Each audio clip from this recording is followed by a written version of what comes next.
Hello friends, आज मैं आप लोगों को लाइसोसोम्स के बारे में बताऊंगी। ये लाइसोसोम्स भी सेल के एक ऑर्गन में से एक ऑर्गन्स है। ओके, लाइसोसोम की खोज किसने किया था? डी दुबे नामक वैज्ञानिक ने लाइसोसोम्स की खोज किया था, जो कि यहाँ पे मेंशन है। डी दुबे नामक वैज्ञानिक ने लाइसोसोम्स की खोज भी किया था और लाइसोसोम जो नाम दिया गया है वो नाम भी डी दुबे ने किया था। कब किया था? 1955 में इन्होंने नाम दिया और इसकी डिस्कवरी भी की थी। अदरवाइज लाइसोसोम्स को अदरवाइज नाम से भी जानते हैं, जैसा कि मेंशन है आत्मघाती थैली के रूप में, सुसाइड बैंक के रूप में इसको जानते हैं।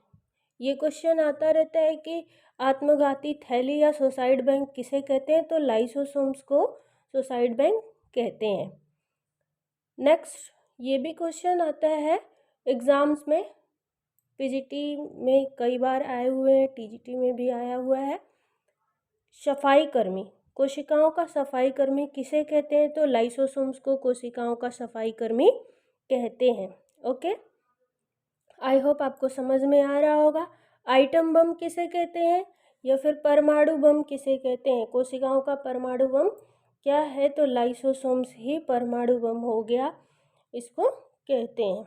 ओके, क्यों कहते हैं, क्यों इसको क्वेश्चन हमारे माइंड में एक होता है, पुटअप होगा कि आत्मघाती थैली या फिर इसको सफाई कर्मी या फिर परमाणु बम या कचरे का बैग क्यों कहते हैं? इस लाइसोसोम्स में कुछ ऐसी स्ट्रक्चर बनती है, ये थैली जैसी एक संरचना होती है हमारे सेल में, ऐसे एक थैली जैसी संरचना होती है। इसमें एंजाइम्स पाए जाते हैं, ये सारे एंजाइम्स भरे हुए होते हैं। क्वेश्चन होता है कि लाइसोसोम्स में कौन से एंजाइम्स पाए जाते हैं, तो हाइड्रोलाइटिक एंजाइम्स होते हैं। इसको हिंदी में क्या बोलते हैं? अपघटित एंजाइम्स। इसको हिंदी में क्या बोलते हैं? अपघटित एंजाइम्स। और इसको दूसरा नाम या इंग्लिश नेम जो होता है वो हाइड्रोलाइटिक एंजाइम्स होते हैं।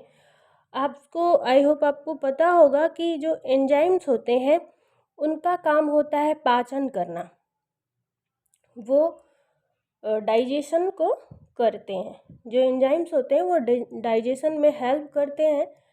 होता क्या है कि इस लाइसोसोम्स में अगर कोई बैक्टीरिया या फिर कुछ भी या फिर जो अपशिष्ट पदार्थ होंगे वो अगर इनके अंदर आ जाते हैं, या फिर कोई भी टॉक्सिन, कुछ जहरीले पदार्थ अगर आ जाते हैं इनके अंदर, तो या फिर कार्बोहाइड्रेट के बड़े पार्ट्स आ गए, सपोज कि कार्बोहाइड्रेट के ये बड़े बड़े पार्ट्स हैं, या कोई बैक्टीरिया है या कोई वायरस कुछ भी है जो हमारे सेल के लिए अच्छी नहीं है, टॉक्सिन का काम करती है, जहरीले पदार्थ पॉइजन का काम करती है, तो वो अगर यहाँ जाती है, इस लाइसोसोम के अंदर जाती है, तो इस लाइसोसोम्स के अंदर ये एक्टिव हो जाता है। हाइड्रोलाइटिक जो एसिड होता है वो एक्टिव हो जाता है, और इनके ये बड़े बड़े पार्ट, ऐसे ऐसे बड़े बड़े कण अगर चले गए, इस फॉर्म में अगर ये कण जाते हैं इनके अंदर, तो इनको ये छोटे छोटे कणों में, इतना छोटा जिससे इनका डाइजेशन हो जाए, या फिर जो डाइजेशन के बाद अगर वो कुछ ऐसे मटेरियल है जैसे कार्बोहाइड्रेट का बड़ा पार्ट्स है, तो उसको छोटा करके वो ग्लूकोज के फॉर्म में कन्वर्ट कर देगा, या फिर कुछ ऐसे टॉक्सिन चले गए हैं उनको वो छोटे छोटे पार्ट्स में कर देता है, या फिर उनको वो मार देता है। इसलिए क्वेश्चन आता है कि कोशिका के अंदर कोशिकीय पाचन किस कोशिकांग में होता है, तो वो उसका आंसर होगा लाइसोसोम। और वो किस एंजाइम्स की सहायता से कोशिकीय पाचन होता है, एक क्वेश्चन ये होगा, तो इसका आंसर होगा या फिर वो अपघटीय एंजाइम्स होगा, या फिर वो क्या होगा, हाइड्रोलाइटिक एंजाइम्स। ओके, इस एंजाइम्स का जो पीएच मान होता है वो एसिटिक होता है, इसलिए इसका पीएच मान क्या होगा, 4.5 होगा।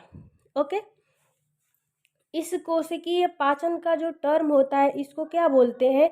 Intracellular digestion. कोशिका के अंदर जो डाइजेशन होगा, जो पाचन होगा, उसको कोशिकीय पाचन कहेंगे या फिर इंट्रासेलुलर पाचन या डाइजेशन उसको कहते हैं।